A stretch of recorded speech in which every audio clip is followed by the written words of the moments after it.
Hello everyone and welcome back to my channel. If you're new here, I'm Alex and today I'm going to be going over my 2024 reading stats as well as all of the books that I acquired last year and how much I paid for them. I broke a record for myself reading the most books that I ever have in one year, which was 46, and amounted to 15,876 pages, and I averaged about 43 pages read per day. If you look at my graph for books and pages read per month, you'll see that I read the most books in June at 8, but the most pages read was in September at nearly 1,900. The longest book that I read was Our Share of Night by Mariana Enriquez, and that was 736 pages, while the shortest book that I read was Garlic and the Witch by Brie Paulson, and that was 149 pages. The books averaged a length of 341 pages, and it took me around 10 days to get through one book. I will say that this number was skewed pretty heavily by the fact that the last couple months of the year, my reading tapered off drastically. You could see that for yourself in my graph. So I don't think that I typically take 10 days to finish a book,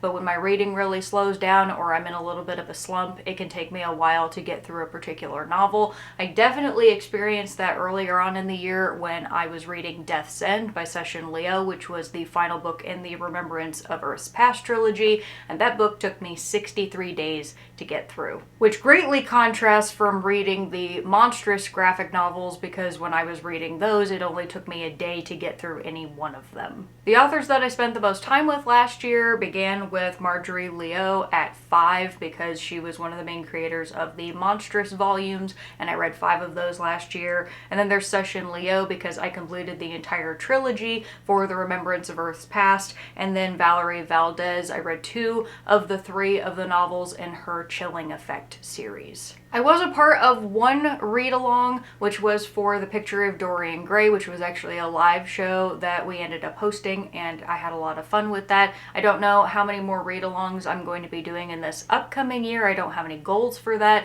but I was happy to participate in my first one in 2024. Kat from Kat's Novel Adventures and myself also started our book club last year, so 3 of the novels that I read were just for our book club, and we are continuing that in 2025 with another 6 novels, because we're doing one book every couple months. So if you're interested in joining that, our first book we are going to be doing is The Winter People, and we will be discussing that in February, so you still have plenty of time to pick it up if you want to join us for that. My average rating last year was also really high, not quite as high as 2023, but it was still over 4 stars, just over 4 stars, and I was really excited about that because there were plenty of books last year that I read that I wasn't a huge fan of, and I was worried that it was going to skew my numbers a lot lower. And then I started kind of picking up on books that I was actually enjoying, which felt really great. And I will go ahead and show you the graph for the breakdown of my star ratings. I normally have more 5-star reads than this, so that was a little disappointing that I didn't find as many books that I just absolutely loved, but I still had a lot of books that I enjoyed, so I'll take it. I do plan to make a video about my 5-star reads and the books that I just really enjoyed last year to kind of give you all an idea of maybe things that you could consider picking up if you're interested. I don't have a time frame for when that video is going to come out, but I'm hoping that it'll be sometime soon. So here are all 46 books that I read last year in the order that I read them. Nettle and Bone by T. Kingfisher, which was also my first T. Kingfisher, and I'm looking forward to reading some more of those. Pachinko by Min Jin Lee. Red Rising by Pierce Brown. Divine Rivals by Rebecca Ross. Will My Cat Eat My Eyeballs by Caitlin Doty. The Three-Body Problem by Session Leo. Educated by Tara Westover. Homegoing by Ya Jossi. Bunny by Mona Awad. The Dark Forest by Session Leo. Remarkably Bright Creatures by Shelby Van Pelt. The Picture of Dorian Gray by Oscar Wilde. The Midnight Library by Matt Haig. Our Share of Night by Mariana Enriquez. Insignificant Events in the Life of a Cactus by Dusty Bowling. Chilling Effect by Valerie Valdez. Born a Crime by Trevor Noah. Mad Honey by Jodi Picoult. Prime Deceptions by Valerie Valdez. The First 4 Monstrous Volumes. World War Z by Max Brooks. The 5th monstrous volume. Strangeville School is Totally Normal by Darcy Miller and Brett Helquist. White Elephant by Julie Langsdorff. Lord of the Flies by William Golding. When You Trap a Tiger by Tay Keller. Guards by Terry Pratchett. Garlic and the Vampire and Garlic and the Witch by Brie Paulson. The Nickel Boys by Colson Whitehead.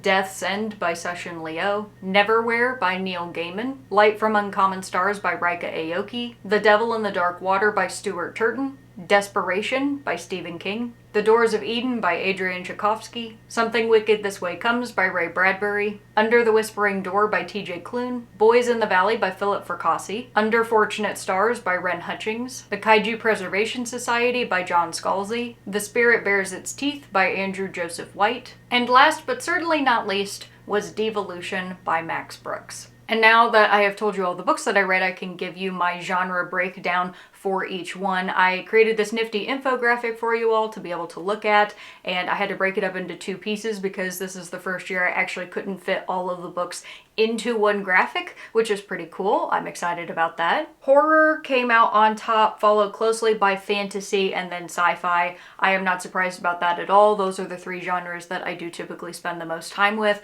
I am surprised that horror ended up coming out so far ahead this year, given the fact that last year that was one of the lowest genre rankings that I had. But going into 2024, I think I said that I was hoping to have a greater year of horror, and I definitely did get that. And I had a lot of fun with it, so I'm glad that I spent more time with that genre. If you take a look at where I fit everything, you may end up disagreeing with some of the genres that I put these books into, and I could completely understand that. I had a back and forth with a couple of them because they kind of fell between two different categories. The monstrous volumes, for example, I ended up putting in the horror category. I very nearly put them into fantasy, which means that fantasy would have come out ahead of horror. I'm okay if you feel like it should have gone into the fantasy category instead. The reason I put them into horror is because I feel like they're so dark and disturbing and violent, and there's just a graphic nature to them. And I'm not saying that fantasy can't have that, it's just a staple of the horror genre. So,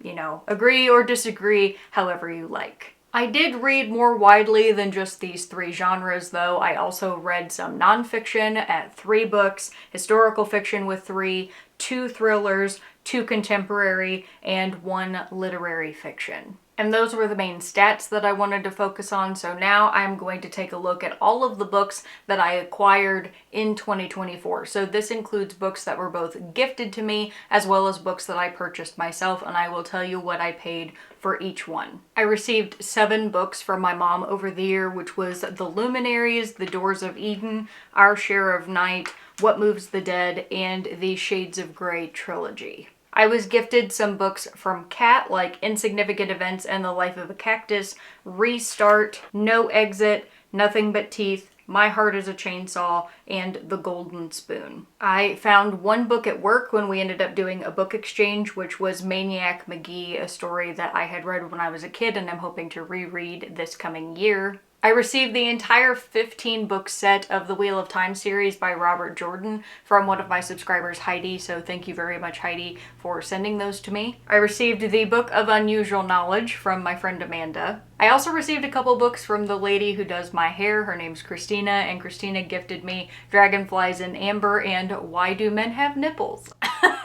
Those were all of the books that I was gifted, so now I'm going to get into the books that I actually purchased. So the next series of books that I'm going to tell you, I'm going to go just in order because they're all the ones that I bought at Powell's, and I'll tell you how much money I spent at Powell's. I got Garlic and the Vampire, Garlic and the Witch, The Nickel Boys, The Song of Achilles, The Inheritance of Orchida Divina, and Unkindness of Ghosts, The Spell Shop, The Ministry of Time, Monstrous Volumes 6 through 8, Project Hail Mary, Chain Gang All-Stars, Aristotle and Dante Discover the Secrets of the Universe, Doomakey, The Black Tongue Thief, Slewfoot, The Illustrated Copy of Eric by Terry Pratchett, The Glass Castle, Moving Pictures, The Sisters Brothers, Our Wives Under the Sea, Devolution, and The Terror. So out of my own pocket, I paid $233.70, and that was after applying a $150 visa that my grandma Julie had sent me because she knew that I was going to Powell's and wanted to give me some money to spend there. So that's technically the amount of money that I spent, but what came out of my own pocket was $233.70. I also had a gift card for Barnes & Noble, and I ended up getting copies of The Near Witch and The Troop, and so the gift card was $25. Books are really expensive right now, so I ended up going over that, so what came out of my pocket was $12.43. I then ended up going to Half Price Books and I found 4 books there that I was interested in. I got a copy of The Giver for $3, A Wrinkle in Time for $3.49, Hello Universe for $3.99, and Compound Fracture by Andrew Joseph White, which was the latest book that he had published. I really love the books that he's written, so I wanted to get that even though it was a newer book and it was more expensive, and that was $15.99. Oh, and in that trip, I also got a copy of Attack of the Black Rectangles, which was $9.49. And then every year in October, I have a little trip that I go on with a group of friends, and we always visit the same bookstores in this small little community. And at that bookstore, I bought 2 hardback books. So I got a copy of Somewhere Beyond the Sea, which is the sequel to House in the Cerulean Sea by T.J. Klune. I loved that book. I gave it 5 stars, so I definitely wanted the sequel. And a copy of Space Odyssey, which was the sequel to Space Opera, which was another book that I really loved by Catherine Valente, or Valenti. I can't remember how to pronounce her last name, but I had no idea that that book had actually been published because I had been waiting for it for years and I thought it was just stuck in publishing hell, but it actually managed to come out, and when I saw it, I had to buy it, and I spent $55.83 on those 2 books. And that is such a sad thing to think about, that buying just 2 hardback books was over $55, but that's the world that we're living in right now, and it's why I don't typically buy brand new books. I then got a notification from Amazon that I had a couple of books on sale for the Kindle that I had been looking at, and so I got a copy of Starter Villain for $2.13 and The Last Murder at the End of the World for $2.13. And both of those books were by authors whose stories I have already enjoyed, so I was really looking forward to getting those as well because I have a feeling I'm really going to like them. And because I'm currently in a knitting phase right now, I bought 3 different knitting books last year, all of which dealing with different stitches that I could do, not to teach me how to knit, but just to improve the variety of my knitting, if you will. So I got Japanese Stitches Unraveled for $16.40, the Knit Stitch book for $17.09, and the Vogue knitting book for $30.32. And what I thought was so funny is just those 3 knitting books were over 15% of the entire amount of money I spent on books last year. So in total, I acquired 70 new books over the last year, 32 of which were gifts. And I spent out of my own pocket $406.49. Now, I will say that had I not taken my trip to Powell's and allowed myself to buy 24 books at Powell's, I definitely don't think that I would have gotten, and I mean like paid for myself, as many books this year as I did. So that's definitely something to keep in mind. I don't have any such trips planned for 2025. I have nothing I'm saving up for to get a bunch of books in one go. And given the fact that I received 70 new books and I only read 46 this past year, that really gives me a lot to consider because I really ended up not saving myself any space after my no-buy year, which is kind of crazy to think about, but it just goes to show you how easy it is to accumulate things. Now, you also might be asking, of those 70 books that I acquired, how many of them did I read this past year? And I will tell you. So I read The Doors of Eden, Our Share of Night, Insignificant Events in the Life of a Cactus, Garlic and the Vampire, Garlic and the Witch, The Nickel Boys, and Devolution. So I read 7 of the novels that I got, and then the other thing to keep in mind is the knitting books aren't really something you read front to back, they're just reference guides. So you could technically say that I also went through the 3 knitting books that I got, so if you consider that, I read 10 of the 70 books that I got, which leaves me with having gained 60. Fortunately, I have the space to be able to hold them right now, but I can definitely tell you that I don't feel like I have much more space, and that is causing me some anxiety. So here's to reading what we already own in 2025. I really hope that you all enjoyed this video. If you did, please give me a like. It really helps out my channel, and subscribe if you're interested. And as always, I hope you have a wonderful rest of your day or evening, that you all stay safe out there, and I'll see you next time.